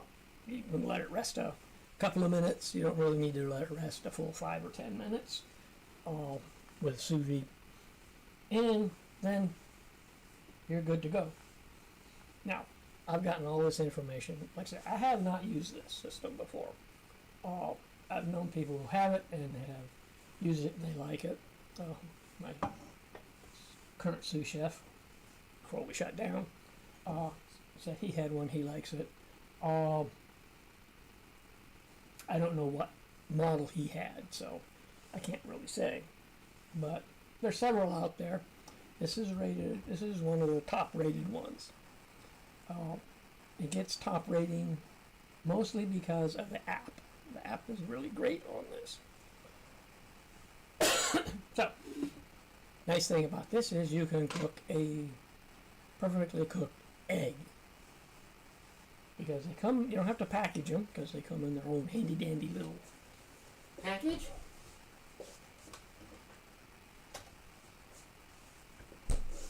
And everybody knows what an egg looks like.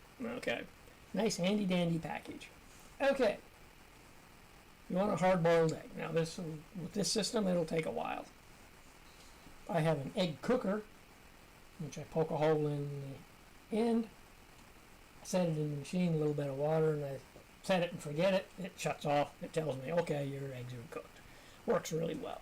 I can cook up to probably a dozen eggs at a time. Okay, so, but the egg comes in its nice handy dandy little waterproof container. You put your water in, you say get the temperature set, you drop the egg or eggs into the container carefully so you don't crack the shell, and then you let it go, and it cooks an egg. If you want a soft-boiled egg, it'll cook a nice soft-boiled egg.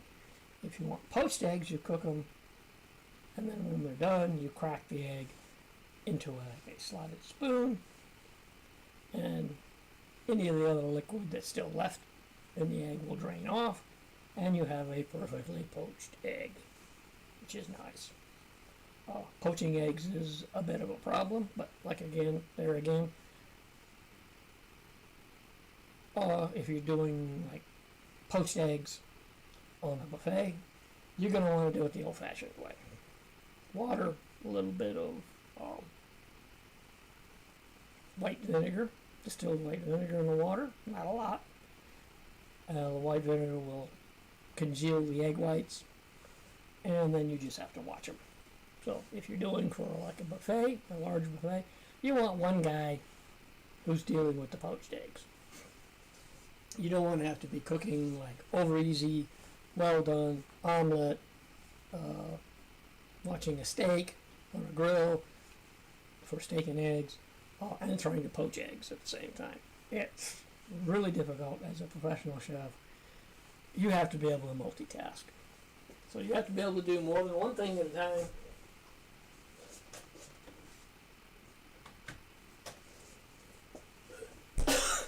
Just to get the food out. So this is a nice handy tool to have. I could put a dozen eggs into a container, set this for like poaching, poached egg, and then they will hold for several hours without overcooking the eggs. And then you just, when you're ready to plate, you're ready to plate. In the videos that I watched, I said you can also do hollandaise. I'm not so sure about that. I would have to try it out before I actually claim to be able to do that. But I would recommend getting one of these. $200. It's kind of worth it. It's a small unit. They do make bigger units, countertop units if you're doing a lot. Essentially, sous vide was originally designed for use in professional kitchens. So they had a big unit. They cost thousands of dollars. Now they're down to where they're, well, this thing will draws the water in, heats it, and expels it, and keeps the water circulating. So if you're cooking more than one thing, you want to be able to make sure that they're separated, so they're not stuck together. So you don't want to overpack your container. Cambrio makes great containers. You can get containers designed to work with almost any of these sous vide immersion type cookers. They're great. I'm looking into getting one that has a lid, because you want to be able to keep it covered so that you don't have to keep adding water to it and slowing the cooking process down. So that's the new toy I got. Like I said, I may do a video just on this once I figure out the uses. And I mean, you can cook anything. You can cook vegetables. As long as it's in a bag, you're good. You don't lose any nutrients to the water. So stay tuned for this kind of thing. And I'm down to one viewer again. Oh well. What can I say? I'm just trying to give you information and show you a few tips, tricks, and whatnot. Like I said, probably Wednesday I'll do my scones. I'll have everything prepped and ready so I can assemble it. Not having you watch me grate frozen butter, which is, quite frankly, really boring. I may keep a little bit of the butter aside just to show you when to grate it. You really don't need to watch me grating butter. But you want to freeze the butter. You don't want to use refrigerator hard butter. You want to use frozen butter. It'll work better. Wear gloves when you're doing that, because my hands are exceptionally warm. I've always had really warm hands. So if I'm working with stuff like chocolate, doing chocolate decorations and stuff, where I spread chocolate out and I make little curls or little figures or whatever on parchment paper, then I have to be careful and not handle them too much, because the chocolate melts in my hand really, really quick. And the thinner the more delicate and thinner the design, the faster it'll melt in my hand. And it's like, I had a chef at culinary school tell me I was crazy, and I proved it to him. I had a thin piece of chocolate, I put it in my hand, he stood there and he watched me, and before you knew it, it was already getting soft and mushy and whatnot. So when I was dealing with doing chocolate work, I actually had to immerse my hands with gloves on in a bin of ice water until my hands were just really stiff and cold, and then I could work with it, chocolate, for a little bit, and then I have to go back to the ice bath, back and forth, back and forth, back and forth. And it's really a pain in the butt. But you do what you have to do in order to get the job done. So if you have really, really warm hands, try not to do too much chocolate work, or if you do, be very careful. Okay, I think that's going to probably be it. I've talked a lot longer than I expected. I'm at just over 2 hours. Boy, hey, I do tend to talk a lot. That's one of the complaints I've had at work, is you talk too much. Well, why not? And then they say, well, you talk to yourself. And I go, well, yeah, I do, because I used to tell people at work, and they tell me, well, you talk to yourself. And I go, yeah, I know. And they ask me, well, why do you do that? And I tell them, because I tell them that most really intelligent people talk to themselves, because, quite frankly, if you're not on par with, if you, people you're talking to are not on the same level as you are in intelligence, basically they don't really understand what you're saying. Unfortunately, the public education system in the United States is not as good as it used to be. When you're graduating seniors who can't read or read only at a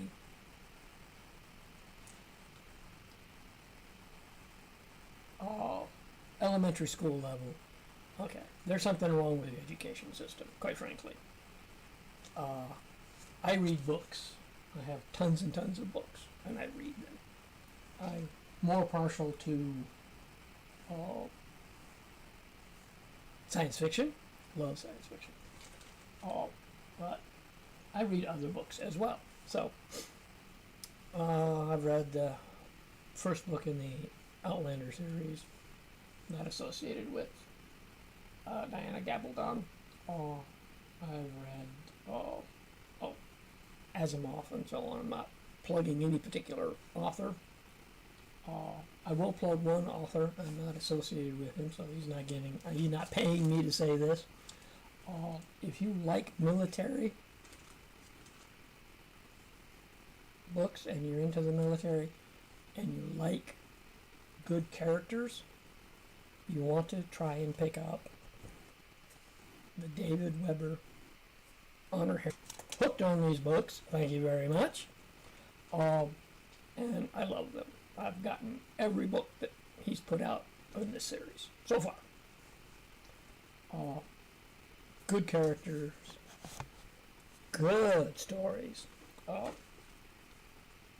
One fault that I do have with him, and it's just a really minor fault, is that he tends to get hooked up in the technical aspects, and every time in every book, or multiple times in a single book, when he's describing a certain thing, technological thing, he tends to go through the whole process over and over and over again. Unlike a lot of people, when I was in grade school and intermediate school, my reading level was college level. So I've been reading at a higher level than what I would normally be. So I tend to remember facts that I've read. I don't need it constantly be reminded, but that's his style of writing. I applaud his style of writing. It's good, thumbs up, yeah. But it does get a little tedious at times. But I can deal with it.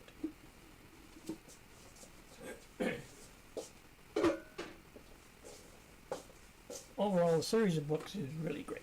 So if you really like strong characters, you like the technology, you like technological military things, these are a good book. The first book to get, I would suggest reading the books in order.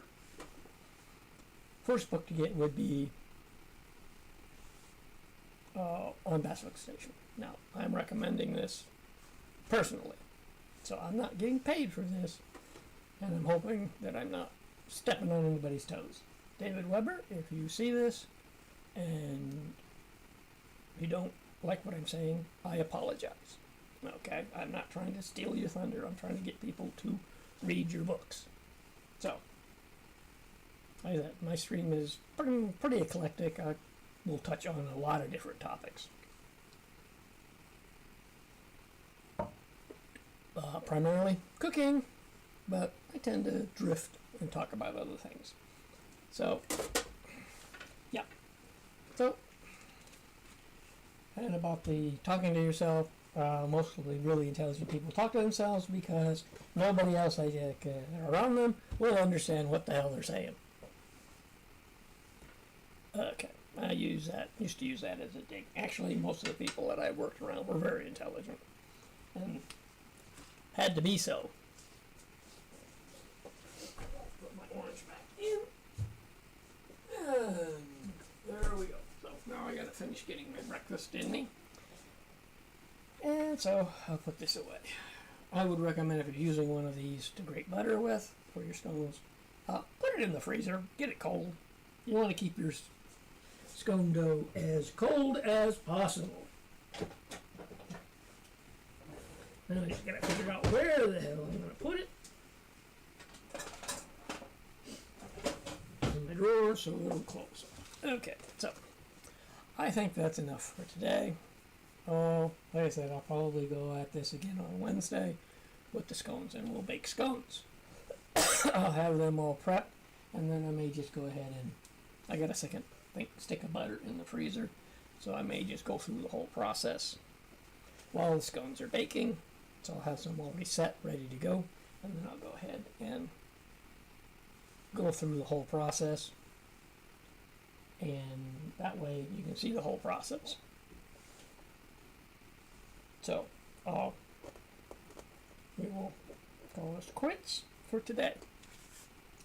If anybody is out there watching and doesn't look like anybody is, well, welcome, thank you. I would appreciate if you would like my stream, subscribe. If there's a subscribe button, there may not be, because I need to get probably, especially on Twitch, but if you go to my YouTube channel, you can subscribe to that, or you can like me on Twitter, Facebook, whatever. So just do me a favor and help me out. It would be greatly appreciated. Doing this partly because I like cooking and I like passing on information, but I also would like to make a little money at this. So I've invested a small amount of money, not a huge amount, because I don't have a huge amount of money. I'm not one of these celebrity chefs, and there's nothing wrong with them. But I didn't get into this field because I wanted to be a celebrity chef.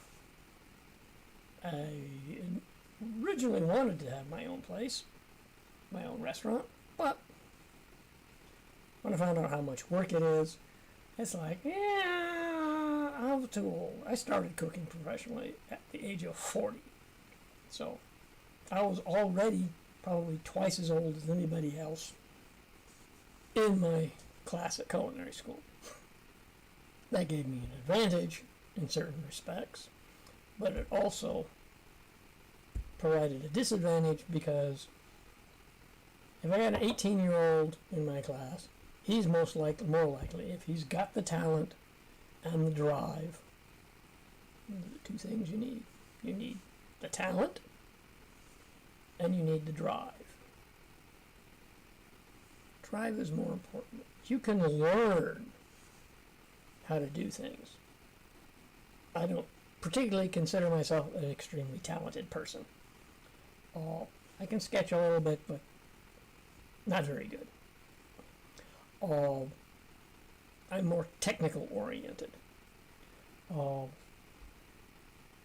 That's how my mind works. If you're really, really artistic, that's great. I mean, I've done some vegetable carvings. I have pictures of them. Some of them come out really great. Some of them came out looking like a total disaster. You learn by doing. But here again, it's not part of it is a matter of talent. Part of it is just drive. You want to do this, I say go for it. If you're in your 40s and you need to change your profession, hey, go for it. I was single at the time, 40 years old. I'd spent 6 years in the military, 4 or 5 years at State University, getting my degree. I worked 12 and a half years in a hospital laboratory, as a laboratory technician and phlebotomist.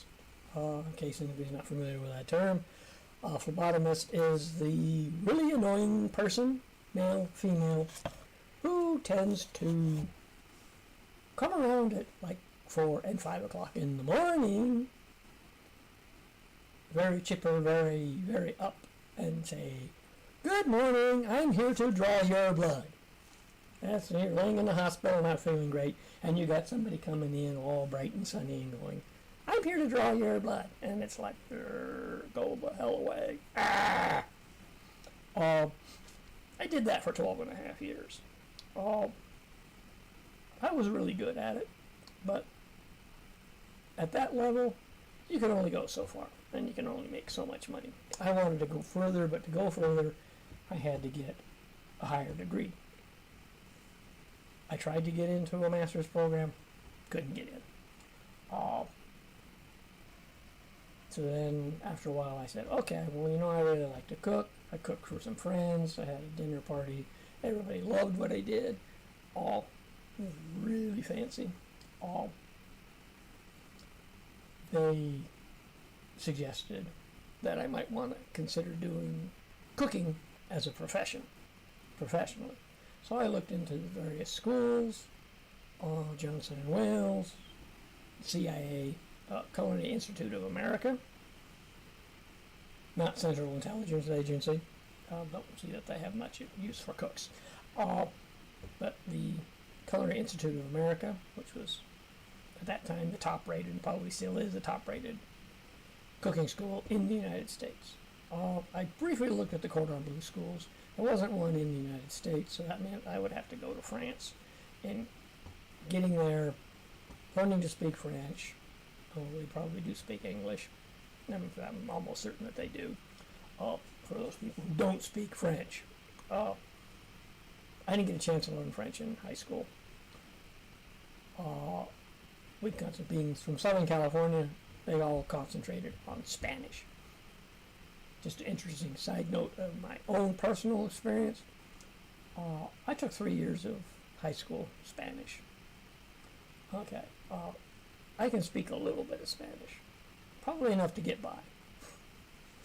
I understand a little bit of Spanish, probably enough to get by. But like I said, I've lived in Southern California my entire life, with the exception of the time I spent in the military, which I moved around a bit. I've never actually been to Mexico. Never had a desire to go to Mexico. Really wasn't something I really thought about. No particular reason. I got nothing against Mexico or Mexicans in general. I take people at face value, one-on-one. I don't lump them into categories and say, I don't like these people because. I may have met one, just as a use, one person in this particular ethnic category. I don't like that person, so I don't like all people in that category. No. I'm not going to go into any further in my background, but it's just, I take people one-on-one. If I meet someone who just happens to be of Latin descent, Mexican, whatever, I take them as they come. Okay, I accept them. You are this, I am this, no problem. If that person proves to be, I don't want to say dishonest, but not a good person, then I don't lump all people in that category as that. I lump that person as not a nice person, not somebody I want to associate with. Okay. I don't say this other person who is from the same country is just as bad as this person. So I try to take people as they come. Now, I'm not perfect. Okay. I don't expect people to take to me. God knows a lot of my family members don't take to me. And I don't take to them particularly. But they're family. So you can pick your friends and you can pick your family.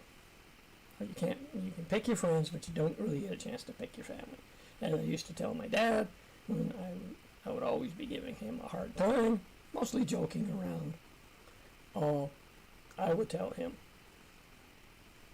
look, it wasn't my idea to be born. That was your idea. You didn't ask me about it, so I got born. Okay? And his response would be, yeah, and you've been making me pay for it ever since. And I would tell him, yeah, I have been. But it's all in good fun. My dad knew I loved him. So